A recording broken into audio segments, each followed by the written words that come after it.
چقدر دورم، از خونم خیلی دورم،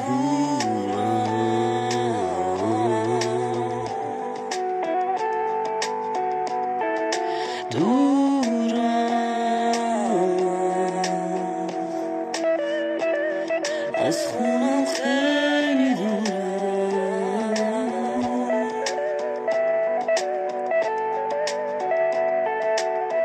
از خونم خیلی دورم کردن، نمیخواستم اونا مجبورم کردن، یه جوری که انگار من کورم، بردم منظورم اینه من زورم و زدم.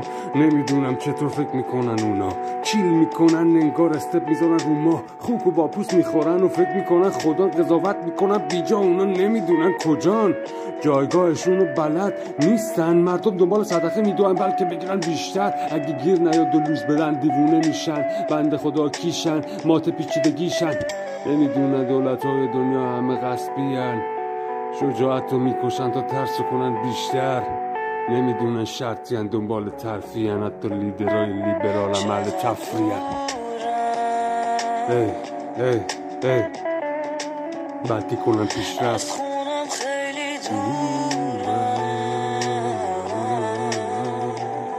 بیشرف و پی پیشرفت شخصی‌ان.